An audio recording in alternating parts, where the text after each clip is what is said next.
সব খাওন পাইবেন। মারহাবা জোরে কন। আল্লাহ কবুল করুক, আমিন। আল্লাহ ডাক দিয়া কয়, ফেরেশতারা আদম, মনে আসেনি?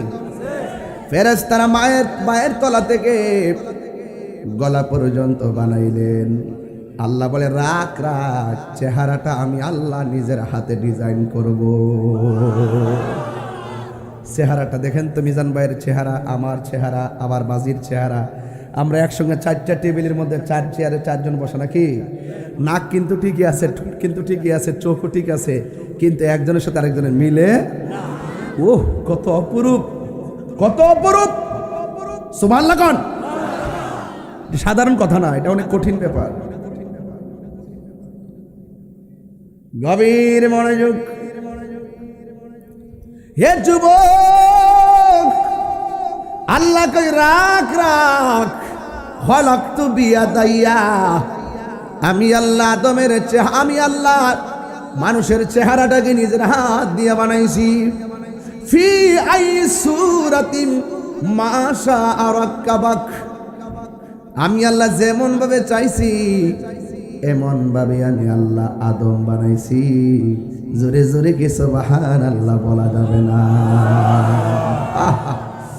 এই মুখের ভিতরে জিহ্বা আছে না নাই? আমি বাহিরে থুতু ফেললাম, মানুষে খাইব দূরের কথা, আমি নিজেই ধরবো না। অথচ আমার আল্লাহ মুখের ভিতরে থুতু দিয়া জিহ্বাটা এমন জিন্দা রাখছে, থুতু না থাকলে গলা শুকায়া মানুষ মারা যাইতো। কথা কোন ঠিক কিনা? এই পাগলা, থুতুরে ঘৃণা করিস না, থুতু দিয়া উপকারও এটা স্বীকার করতে হবে। এটার বাইরে আরো কিছু আমি এটির মধ্যে যেতেছি, এটার বাইরে কিছু সব জায়গায় ফতোয়া দিস না পাগলা, সমস্যা আছে। আচ্ছা ভাই বলো দেখি, রাত্রি কেন কালো? সূর্যি মামা খুতা হতে পেল এত আলো? কোকিল কেন এত কালো? ফর্সা কেন বক? চিনি কেন এত মিষ্টি? তেঁতুল কেন টক? জিব্বা কয়টা? কথা কনা রে, একটা জিব্বার ভিতরে চিনি দেওয়ার পরে লাগে তিতা, ঠিক না? ঠিক বলে ইতিহাস বুঝেছেন, বই দেখে দেবে না পাগলা। হাই পাগলা, হিসাব মিলে কইস, তাই রুজুর গেলাম আয় করছে। মারা বাজে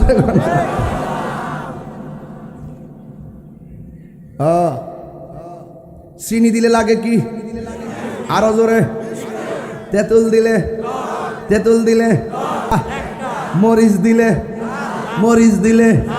হাই রে, একটা জিহ্বা দ্বারা রঙের বেরঙের একটা নয়, আমি পেয়েছি 69টা স্বাদ যিনি অনুভব করায়, তিনি কেউ না। জবান খুলে বলো তিনি কে? ওয়া ইলাহুকুম ইলাহু ওয়াহিদুন লা ইলাহা ইল্লা হুয়ার রহমানুর রহিম।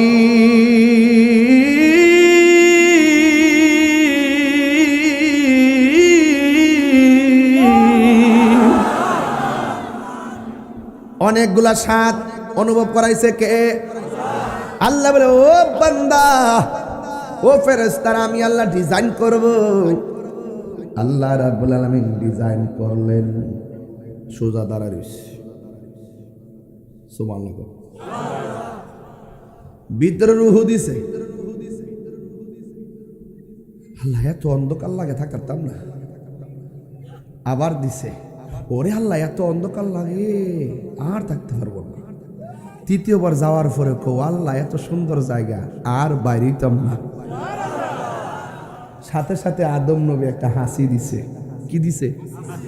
হাসি দেওয়ার পরে এখন আমরা যখন ছাত্র জীবনে ছিলাম, মেশকাতুল মাসাবি যখন পড়তাম, একটা প্রশ্ন আসছিল আমাদের পরীক্ষায় যে আদম আলাইহিস সালামের প্রথম বাক্য কি? আলহামদুলিল্লাহ।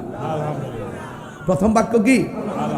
এই যে আদম নবীর রূহ দেওয়ার পরে প্রথম হাসি দিছে, এই হাসি এখনো আছে না নাই? বাপের হাসি ছিল বিদায়ে পোলাপানো হাসি পাইছে। বাপে বলছে আলহামদুলিল্লাহ। কিয়ামত পর্যন্ত হাসি দিলে পড়বে কি? আরো জোরে গান কি পড়বে? এই জন্য যুবক আদম আলাইহিস সালামকে আমার আল্লাহ বানাইয়া বেহেশতের ভিতরে ঢুকাইয়া কয় ইয়া আদম উসকুন আনতা ওয়া জাওজুকাল জান্নাহ, ও আদম তুমি জান্নাতের মধ্যে বসবাস করো, খবরদার ওই যে গন্ধম ফলটা আছে এটা কিন্তু খায়ও যে মেজে মুক্ত খাইয়া লাইছই। আদম আলাইহিস সালাম গলাত গেছে বর্দা, যখন দেখছে হাওয়া মুখের মধ্যে দিছে জান্নাতের কাপড়টি খুললা ফিরে যেতেছে গা। এই দৃশ্য দিকে আদম নবীও যখন দিছেন, দেওয়ার পরে গলার মধ্যে এমনি টিপ দিয়ে আইবে ভাই, এই মিজান ভাই, এই মিজান ভাই আসান না, এমনি টিপটা ধরছে। এই পুরুষের একটা ঠেলা আছি না আমার আব্বা যে এমনি ধরছে না ফলটা একটা ঠেলা মারছি না এর লাগে এটা ফুল গেছে গা। আদম নবীরে ফুলা আমরারও ফুলা। আর মহিলারা ওই যে আম্মা খাইলেছেন তো সৎকের কাছে কথা, এর লাগে মহিলাদের কোনো কন্ট্রোনালি আছে। এই জন্য মহিলার কাছে আল্লাহ দোয়া দিয়া কয় জামাই হোক আর বউর সম্পর্ক হোক সব কথা কয় না, হেরা জীবনও বাঁচান।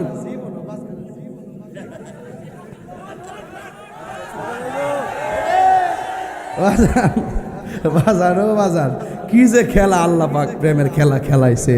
প্রত্যেকটা সৃষ্টির পিছনে একটা রহস্য আছে না নাই?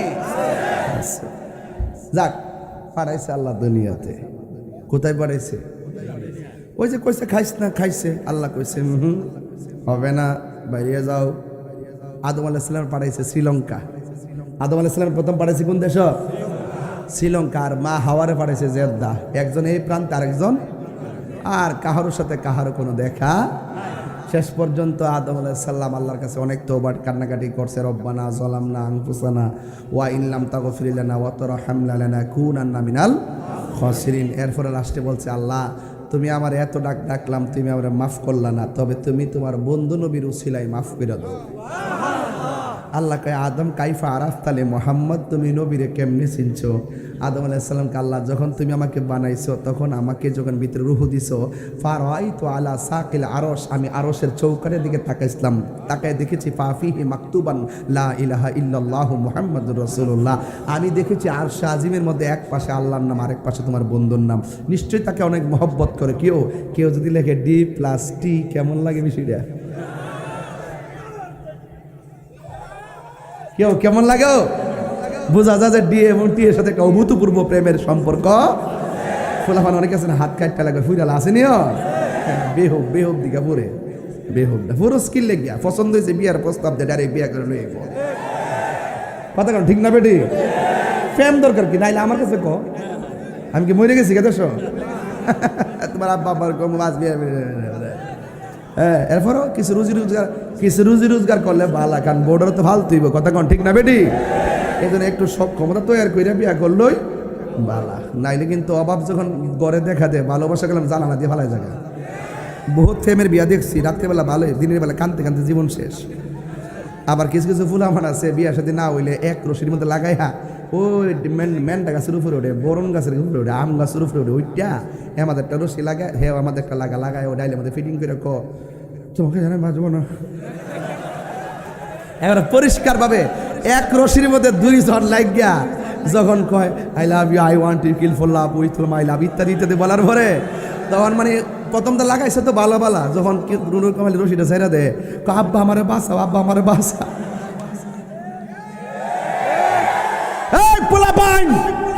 আল্লাহর কুরআন বুকে নিয়ে বলো, জীবনে যতদিন বেঁচে থাকবো আত্মহত্যা করবো না, কথা বলেন ঠিক কিনা? জীবনে যতদিন বেঁচে থাকবো মা বাবার অবাধ্য হয়ে কোনোদিন দাম্পত্য জীবন সৃষ্টি করবো না, কথা বলেন ঠিক কিনা? আমি আপনাকেই বলছি আপনি একটা মেয়ের জন্য জীবন দিয়ে দিবেন, দেখবেন 1 মাস হবে না মেয়েটা আরেক জায়গায় বিয়ে বসে শান্তিতে ঘর সংসার করবে, কথা বলেন ঠিক না বেঠে? যেই ছেলেটা আত্মহত্যার পথ বেছে নিয়েছে এটা সুপুরুষ নয়, এটা কাপুরুষ, কথা বলেন ঠিক কিনা বলেন? আমরা কাপুরুষের জিন্দেগি চাই না, আমরা সুপুরুষ হতে চাই, কথা বলেন ঠিক কিনা? মনে থাকবে আমার যুবক ছেলেরা, শুধুমাত্র নেশা থেকে বাচ্চা থাকবা, আর কিচ্ছু লাগতো না। কিসের দিকে বাচ্চা থাকবা? নেশা থেকে। নেশা এই এলাকায় নেশা ঢুকছিনি রে, খুব সতর্ক। আরে খাস না বড়া, খাই হমান করলা। আমার বাপের কিতা হইছে, তোমার বাপের টিয়া তুমি খাইবা, 2 দিন পর যখন বউর আম্মা ডাকবা তখন বুঝবা। যাই কে আম্মা টেহা দৌ, কারণ নেশাখোরের কোনো ধর্ম, মাথা, জ্ঞান, মূল্যবোধ, ইমান, আমল, ভবিষ্যৎ, ব্যক্তিত্ব, হের মুখে যায় তা উঠতে কইব। কথা কন ঠিক না বেঠে? বাইরে না ঠিক আছে তো, এরকম সুন্দর ভালো কথা বলছে, এটা আমি গ্রহণ করছি। এই শোনেন, আমার কথা আপনাদের খারাপ লাগতেছে? এখানে একটা চমক দিব। আজকে আমাদের চেয়ারম্যান মহোদয় আপনাদের সামনে একটু কথা বলবে। মাঝখান থেকে আমি জিরা এখানে এত চিল্লাই, বুঝেন না ব্যাপারটা? বাইরে ছিল একটা সুযোগ পাইছি, একটু জিরাইলে বাজান। আর তোরা তো কফি দিস না, মন রাইছ আর যাইতে না, আর যাইছ তুই চলবো দিস কয়ে দিলাম। মারহাবা কন বাজান, আপনার কি ঘুমে ধরছে?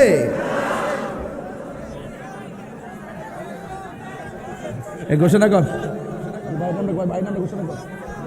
উপস্থাপনা করো না, বলো বলো বাজান। আপনাদের কষ্ট হচ্ছে নাকি? বসুন একটু, ভাই একটু কথা বলো, এরপরে ইনশাল্লাহ আমি করবো। মাহফিলের প্রধান অতিথি, এই বুড়িচং গ্রাম মানুষের নেতা, বুড়িচং উপজেলার 7 সাতপাড়ার নির্বাচিত সভাপতি বিএনপির, উনি আমাদের আজকের মাহফিলের প্রধান অতিথি। ওনাকে আজকের মাহফিলে আপনাদের থেকে দোয়া নেবেন, মিজান ভাইকে কিছু বলার জন্য থ্যাংক ইউ বিশেষভাবে অনুরোধ করছি। ওকে, আসসালামু আলাইকুম। আলহামদুলিল্লাহ, আল্লাহর কাছে শুকরিয়া, এই বেহেশতের বাগানে আপনারা সকলে এসেছেন। সবাই বলি আলহামদুলিল্লাহ। আসলে আমি হুজুরের মধ্যে দিয়ে কথা বলতে চাইছি না। আমি হুজুরের আইসা প্রথমেই বলছি যে আমি আপনার ওয়াজ শুনবো, আপনার কাছে বৈশা থাকে, এটাই দোয়া। আপনারা আজকে অনেক মানুষ আছে যে এই মাহফিলে আসে নাই, কিন্তু আপনারা আসেন, আপনারা সৌভাগ্যবান না? এই সময়টা আপনাদের অবহেলায় চলে যেত, কিন্তু এখানে বসে আছেন, এটা বিশ্বাস করেন কিনা যে সব হচ্ছে। আমার প্রিয় হুজুর বলেছে যে আমরা যুব সমাজ যেন কোনো কিছুতেই কোনো আত্মহত্যা, আমার এই জিনিসটা খুব মাথায় নিছে, এই ধরনের কোনো প্রবণতার মধ্যে না পড়ি, ঠিক না? আপনাকে যতক্ষণ পর্যন্ত একটা যুবক, তোমরা যারা বিয়ে করো নাই, তোমরা বাবা না হবা, তোমাদের ছেলে সন্তান না হবা, ততক্ষণ পর্যন্ত তোমরা বুঝবা না তোমাদের বাবা মা পৃথিবীতে কোনো সুসন্তান, কোনো মানুষ বড় হয় নাই তার বাবা মাকে যারা সম্মান করে নাই। আমি অন্য কিছু আর বলতে চাই না। আমি, আমার বাবা নাই, মা আছে। আমি আপনাদের এখানে নির্বাচন করেছি, আপনারা আমাকে ভোট দিয়েছেন, এটা আমানত। আপনারা দোয়া করবেন। আজকে হুজুর এখানে আছেন, আমাদের প্রিয় নেত্রী, দীর্ঘ সময় যিনি রাষ্ট্র ক্ষমতায় ছিলেন, খালেদা জিয়া, উনি খুব অসুস্থ, হসপিটালে আছেন। হুজুরের কাছে দোয়া চাচ্ছি, ওনার জন্য একটু দোয়া করবেন। আর আপনারা সবাই মাহফিলে একটাই সুন্দর পরিবেশ, মাশাআল্লাহ, অনেক লোক হুজুরের এখানে কষ্ট করে এসেছে। আমি মাইকেই শুনতেছিলাম যখন আসতেছিলাম, গতদিনও আমি লাইভে দেখেছি যে হুজুর ঢাকায় যাবে, ওইখান থেকে আসছে। আজকে আমিও আপনার ঢাকায় গেছি, হুজুরের জানাজা গেছিল, ঢাকায় গেছি। আমার ছেলে ল গ্রাজুয়েশন কমপ্লিট করছে, তা আমাকে বলছে যে তুমি আসবা, আমি গেছি। আয়সা আমাকে আমার প্রিয় অধ্যক্ষ সালাউদ্দিন, এটা জয়েন্ট চেয়ারম্যানের ভাইসে ময়নামতি ইউনিয়ন এবং ময়নামতি ইউনিয়ন বিএনপির সভাপতি, আপনাদের এই ছাত্র দলের সভাপতি সবুজ এবং খোকন সহ সবাই বলেছে আসার জন্য। তা আমি আসলাম। আইসাই কিন্তু হুজুরে বলছি যে হুজুর আপনি ওয়াজ করেন, কারণ আমি মধ্যে দিয়ে যাব না আপনার কাছ থেকে। আমি ব্রাহ্মণবাড়িয়াতে আমার ওই যে আমার প্রিয় ভাই আসিফ সাহেব আছেন, ওইখানে আমার অনেকগুলো রেস্টুরেন্ট আছে। তা আমি আসতে যাইতে হুজুরের কথা শুনি, কিন্তু আজকে প্রথম এই হুজুরের সাথে এসেছি।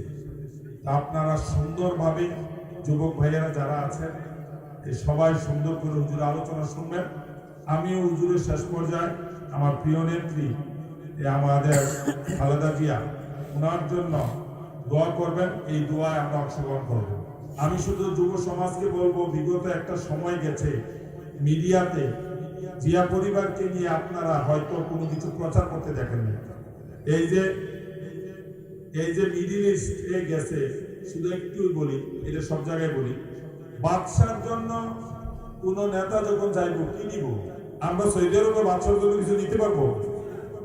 জিয়াউর রহমান চিন্তা করলেন, তার নিজস্ব চিন্তা এলো যে আমি কি নেব বাদশার জন্য। তখন উনি একটা ওনার 40 না 45 জনের একটা টিম গেছে হলো আমাদের যুবক ভাইয়েরা যে ওই দেশে যাবে এই বিষয়ে, নানান বিষয়ে কথা বলার জন্য। তো উনি নিম গাছের চারা নিয়ে গেলেন। এই নিম গাছের চারা যখন বাদশাকে উপহার দিলেন, বাদশা বললো আমার দেশে তো গাছ হয় না। তখন বললো যে এই গাছগুলা হওয়ার জন্য, পরিচর্যা করার জন্য মাটি, সার, লোক আমি দেব। এই আজকে সৌদি আরব সহ বাহরাইন, কাতার এবং এই মিডিল ইস্টে যে আমাদের ছেলেরা আজকে এত পরিমাণে গেছে, তখনকারই প্রথম উদ্যোগ নিয়েছিল জিয়াউর রহমান। আজকে হুজুরের সামনে এই জিয়া পরিবারের জন্য আপনাদের কাছে দোয়া চাই গেলাম। এই যুব সমাজ এটা বুঝতে হবে, উনি বাংলাদেশের একটা মৃত্যুর পরে সেরা জানাজা হয়েছে। উনি একজন মুক্তিযোদ্ধা ছিলেন, সেক্টর কমান্ডার ছিলেন, মেজর জেনারেল ছিলেন, সেনা প্রধান ছিলেন, ওনার প্রেসিডেন্ট ছিলেন। ওনার ছেলের জন্য দোয়া করি। তো মাহফিলে আর আলোচনা বাড়াচ্ছি না, হুজুরের সুস্বাস্থ্য কামনা করছি। আসতে যাইতে হুজুর আমি আর কি করবো, আমার হোটেলে একটু চা খাই, কফি খেয়ে দোয়া করে সব হুজুরের সেবা করি। আর যুব সমাজ তোমরা যারা আছো, তোমাদেরকে একটা কথা বলি, নিজেরার মধ্যে নিজেরা সংসম্পন্ন হবা এবং এই কথাটা মাথায় নিও, কোনোদিন মাদকের মধ্যে তোমরা জড়াইও না। তোমাদের কাছে অনুরোধ করে গেলাম, ধ্বংস করে দিচ্ছে ভালো ভালো ছেলেগুলাকে, ভালো ভালো পরিবারগুলোকে ধ্বংস করে দিচ্ছে। জানো, এই মাদক হয়েছে এখন আমাদের ডায়াবেটিক্সের চেয়েও খারাপ। তোমাদের কাছে অনুরোধ, তোমাদের বাবা মা তোমাদেরকে নিয়ে অনেক আশা করে। পুরো পৃথিবীতে মানব সম্পদের অনেক ডিমান্ড হয়েছে, তোমরা পুরো পৃথিবীতে যাবা, পুরো পৃথিবীতে এখন মানুষ নিচ্ছে। তোমরা গিয়ে তোমরা ওইখান থেকে অর্থনীতি বাংলাদেশের জন্য পাঠাইবা। তোমরা সবাই বলো তো যে তোমরা মাদকের মধ্যে জড়াবা না? বলো জড়াবা? তোমাদের কাছে অনুরোধ করে গেলাম তাহলে হুজুরের সামনে, তোমরা মাদকের সাথে জড়াবা না। তোমাদের আব্বা আম্মা তোমাদেরকে নিয়ে অনেক আশা করে, তোমাদের আল্লাহ খোদার দোয়ায় তোমরা এই কোন কারণে তোমার একটা বন্ধু তোমাকে বলবে সিগারেট খাওয়ার জন্য, খাবা না, এই প্রথম সে তোমাকে সিগারেটটা ধরাবে। যে বন্ধু মাদকের জন্য ডাকবে, যে বন্ধু সিগারেটের জন্য ডাকবে, তাকে তোমার ভালো বন্ধু হতে পারে না। তোমরা আল্লাহ খোদার দোয়ায় তোমরা এটার থেকে তোমরা সবাই রক্ষা নিবা। আসসালামু আলাইকুম। হুজুর আমি একটু সময় নিয়েছি, আমাকে ক্ষমা সুন্দর দৃষ্টিতে দেখেন। আমি বসলাম হুজুর। অনেক গুরুত্বপূর্ণ কথা বলছেন, আলহামদুলিল্লাহ। সকলে বলি আলহামদুলিল্লাহ। ভালো আছেন? জি জি। সকলে মোহাব্বতে বলেন লা ইলাহা লা ইলাহা ইল্লাল্লাহ, লা ইলাহা লা ইলাহা ইল্লাল্লাহ মুহাম্মাদুর রাসূলুল্লাহ সাল্লাল্লাহু আলাইহি ওয়াসাল্লাম। জবান খুলে বলুন আল্লাহু আকবার। আমি বলেছিলাম আদম এবং হাওয়া আলাইহিস সালামের দেখা হলো আরাফার ময়দানে। ওই জায়গার মধ্যে আমার আল্লাহ রাব্বুল আলামিন ক্ষমা করলেন। সেখান থেকে মানুষ জোড়ায় জোড়ায় দুনিয়াতে আসা শুরু হয়ে গেল। ও বন্ধুরে, ওই দিন থেকে যেমন মানুষ আসতেছে, আবার এমনভাবে মানুষ দুনিয়া থেকে বিদায় হয়ে যাচ্ছে। হতে হতে এই পর্যন্ত আমরা আসলাম। এই জন্য আমাদেরকে এই পৃথিবী ছেড়ে চলে যেতে হবে। আমার দাদা কোথায় গেছে? আমার বাবাও দুনিয়াতে নাই, আমার বাবাও কবরে চলে গেল। আলামিন সে তার আব্বাকে হারাইলো, মিজান ভাই তার আব্বাকে হারালো। এমনভাবে যারা বাবা মাকে হারাইলো, হারায়া চির এতিম হয়ে আমরা যারা এসেছি, একদিন আমাদের জন্যও ওই আদার কবর ডাকতেছে, আর আজরাইল আসার জন্য প্রস্তুতি নিচ্ছে। বন্ধু, একটা মানুষ মারা যাওয়ার পর যে কত অসহায়, মারা যাওয়ার আগ পর্যন্ত কেউ জানে না। এই জন্য মানুষ যখন সাকরাতুল মাউতের মধ্যে পড়ে যায়, যখন খারাতায়া ঘরের দরজার মধ্যে আজরাইল চলে আসে, আজরাইল আইসা ঘরের দরজা যখন দাঁড়ায়, আমি আগেই বলেছি আজরাইলের এক মুষ্টি মাটি সমান সমান কয় মন। এত বড় একটা আজরাইল আপনার খাড়াতায়া ঘরের দরজার মধ্যে দাঁড়ায়া যাবে। যার জীবনে এত বিশাল বড় মানুষ দেখেন নাই, এত বিশাল বড় ফেরেশতা কোনোদিন দেখেন নাই। পা হলো জমিনে আর মাথা থাকবে আসমানে। আমার নবী বলেন রূহ নেওয়ার সময় মানুষের যে একটা সাকরাতুল মউতের কষ্ট হয়, এটার আগেই কিন্তু সাকরাতুল মউতের কষ্ট শুরু হয়ে যায়। আজরাইল যখন তোমাকে ধাও মারবে, তখন দেখবা তোমার হাড্ডিগুলা খুলে গেছে, তোমার পায়ের রগগুলা ছিঁড়ে গেছে। ডাক্তার স্যালাইন দিবে, স্যালাইনের পানি পুশ করতে ডিসকানেক্ট হয়ে যাবে। ওই একটা মুহূর্ত আমার বাবার হয়েছে, আমার দাদার হয়েছে, আমারও হবে, আপনারও হবে। এমন ভাববেন না যে বাবার আগে আপনি মরবেন না। অনেক পোলাপান, একদম যুবক পোলাপান রাস্তার ভিতরে অ্যাক্সিডেন্ট হয়ে পড়ে থাকতে দেখা যায়। হ্যাঁ বন্ধু, মানুষ যখন মারা যাবে, আমার সমাজের ভিতরে আমরা কেমন মুসলমান হলাম, কাফনটা কেমনে কাটা লাগে আমরা জানি না। মসজিদের ইমাম সাহেব যাই না কাফন কাটায়, গোসলটা কেমনে করাইতে হয় এটাও আমরা জানি না। কেমনে উযু করাইতে হয়, কখন করফুলগুলো তার সামনে ছিটাতে হয়, কোন সাইড থেকে গোসলটা শুরু করতে হয়, কিভাবে মৃত্যুর গোসল দেয়, নখগুলা খিলালি করে, দাড়িগুলা খিলালি করে, সেটা আমরা জানি না। অথচ যারা গোসল করাবে এবং লাশকে যারা কাঁধের মধ্যে নিবে এবং কবরের মধ্যে যে দাফন করবি, আমি এখানে বসার পরে একটা বই হাতে নিলাম। হাতে নেওয়ার পরে আমি একটা হাদিস পাইলাম। হাদিসের মধ্যে আমার নবী বলতেছেন, ক্বালা রাসূলুল্লাহি সাল্লাল্লাহু তাআলা আলাইহি ওয়াসাল্লাম, মান গাসসালা মুসলিমান, যদি কোনো ব্যক্তি মুসলমান একজন আরেকজনকে গোসল করায় মারা যাওয়ার পরে, ফা কাতামা আলাইহি গফারা লাহুল্লাহু 40 মাররাতান, আল্লাহ রাব্বুল আলামিন তার জীবনে তার 40 বার গুনাহ মাফ করে। আজকে করছে, আবার এক বছর পরে এইভাবে আল্লাহর মর্জি মতো 40 বার গুনাহ মাফ করে। আর হুজুর কোন সুবহানাল্লাহ। এরপরে বলা হয়েছে ওয়া মান হাফারা লাহু ফা আজরাহু আজরা আলাইহি কা আজরিন মিসকিন আসকানাহু ইয়াহু ইলা ইয়াউমিল কিয়ামা। যারা কবরস্থানে যাইয়া লাশটারে দাফন করবে, আল্লাহ রাব্বুল আলামিন হাবিব বলতেছেন, যারা মাইয়িতকে দাফন করবে, ও বন্ধুরে, যারা ওই দাফন করার জন্য যারা কবর করে, কবর মান হাফার আলাহু, হাফার মানে হলো গর্ত।